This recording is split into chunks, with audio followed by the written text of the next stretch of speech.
लोकसभा का अगला अध्यक्ष कौन होगा, इसे लेकर एनडीए और इंडिया अलायंस आमने सामने आ गई है। संविधान का रक्षा कौन करेंगे? हम करेंगे। बात यहां तक पहुंच गई है कि देश की आजादी के बाद से अब तक चली आ रही परंपरा टूटने वाली है। जी हां, देश की आजादी के बाद से अब तक सिर्फ 2 बार के अलावा लोकसभा के अध्यक्ष का चुनाव के जरिए तय नहीं किया गया है।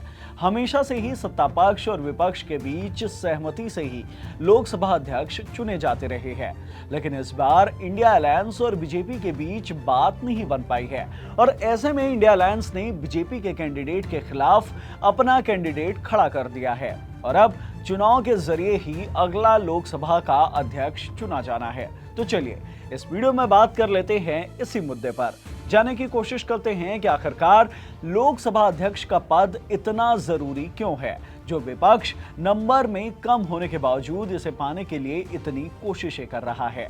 Hello everyone, I am Himanshu and you are watching Uncut. आम चुनाव के बाद 18वीं लोकसभा का ये पहला सत्र है जो 24 जून से शुरू हुआ है और 3 जुलाई तक चलने वाला है। सत्र के पहले दिन राष्ट्रपति ने प्रोटेम स्पीकर भर्तृहरि मेहताब को शपथ दिलाई और फिर प्रोटेम स्पीकर ने सभी सांसदों को शपथ दिलानी शुरू की। सबसे पहले प्रधानमंत्री नरेंद्र मोदी ने शपथ ली और फिर सभी सांसदों की बारी आते गई। अब प्रोटेम स्पीकर से तो पूरा सदन नहीं चल सकता है, सदन चलाने के लिए लोकसभा स्पीकर की जरूरत पड़ने वाली है। 17वीं लोकसभा में इसकी जिम्मेदारी मिली थी ओम बिरला को, लेकिन अब बारी है नए स्पीकर के चुनाव की, यानी कि इस 18वीं लोकसभा में कौन स्पीकर बनेगा, इसकी बारी आ गई है। अब जो इतने सालों से चली आ रही परंपरा है उसके मुताबिक सत्ता पक्ष और विपक्ष दोनों आम सहमति से स्पीकर का नाम तय करते आए हैं और फिर बिना किसी विरोध या वोटिंग के हमेशा से ही स्पीकर का चुनाव होते आया है। लेकिन इस बार विपक्ष पहले से ज्यादा स्ट्रॉन्ग पोजीशन में है और वो देश भर के लोगों तक ये मैसेज भी पहुंचाना चाहता है कि अब वो सरकार के दबाव में रख सकता है, जिसका पूरा असर देखने को मिल रहा है लोकसभा स्पीकर के चुनाव पर। अब ये कैसे हो रहा है आपको डिटेल में समझा देते हैं। देखिए, एनडीए में लोकसभा स्पीकर का जो पद है उसे तय करने की जिम्मेदारी बीजेपी को दे दी गई है, यानी कि जितने भी सहयोगी दल हैं, जैसे कि नीतीश कुमार की जेडीयू और चंद्रबाबू नायडू की टीडीपी ने स्पीकर का नाम तय करने की जिम्मेदारी बीजेपी को सौंप दी है। यानी कि एनडीए के खेमे में सब कुछ पहले से तय हो चुका है। लेकिन बीजेपी के सामने जो सबसे बड़ी चुनौती थी वो विपक्ष थी, क्योंकि पिछली सरकार में विपक्ष और कांग्रेस के पास इतने नंबर थे ही नहीं कि वो बीजेपी के तय किए नाम पर कुछ सवाल उठा सके। लेकिन इस बार हालात ऐसे नहीं है। ऐसे में विपक्ष को साधने की जिम्मेदारी बीजेपी ने राजनाथ सिंह को सौंप दी थी। बातचीत का दौर चला, लेकिन विपक्ष बीजेपी के सौंपे नाम से संतुष्ट नहीं हुआ और दोनों के बीच सहमति नहीं बन पाई। शुरुआती खबरों में यह भी कहा जा रहा था कि विपक्ष ने यह शर्त रखी थी कि जो डिप्टी स्पीकर का पद है वो विपक्ष को दिया जाए, तब कहीं जाकर विपक्ष बीजेपी के स्पीकर कैंडिडेट को समर्थन देगी और अगर ऐसा नहीं होता है तो फिर विपक्ष अपना कैंडिडेट खड़ा करेगा और फिर चुनाव के जरिए ही स्पीकर का चुनाव होगा और भारत की आजादी के वक्त से चली आ रही जो परंपरा है वो टूट जाएगी। अब दोनों पक्ष के बीच बातचीत हुई, सहमति नहीं बन पाई और अब जाकर दोनों पक्षों ने अपने अपने कैंडिडेट के नाम का ऐलान कर दिया है। बीजेपी ने एक बार फिर से ओम बिरला का नाम ही आगे किया है, वहीं विपक्ष के कैंडिडेट है के सुरेश।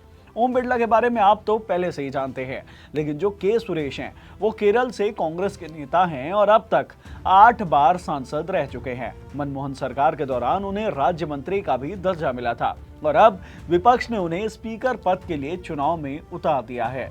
अब तक आपने ये जान लिया कि स्पीकर पद को लेकर क्या कुछ विवाद छिड़ा हुआ है, लेकिन इस विवाद के पीछे का कारण क्या है? आखिरकार स्पीकर पद इतना जरूरी क्यों है और क्यों नंबर में कम होने के बावजूद विपक्ष इसे पाने के लिए इतना पीछे लगा हुआ है?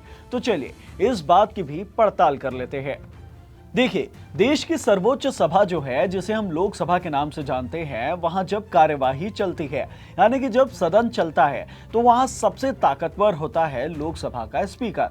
प्रधानमंत्री को भी लोकसभा स्पीकर के दिए इंस्ट्रक्शन को फॉलो करना पड़ता है। कौन बोलेगा, कितने टाइम तक बोलेगा, सदन चलेगा, कैसे चलेगा, कौन अंदर रहेगा, कौन बाहर जाएगा, किसे कितना बोलने का टाइम दिया जाएगा, ये सभी चीजें तय करने का पूरा पावर सिर्फ और सिर्फ लोकसभा लोकसभा अध्यक्ष के हाथ में होता है। सदन के अंदर सांसदों के व्यवहार पर एक्शन लेने का भी पावर लोकसभा अध्यक्ष के ही हाथ में होता है। अध्यक्ष किसी भी दोषी सदस्य के खिलाफ दंडात्मक कार्यवाही भी कर सकते हैं।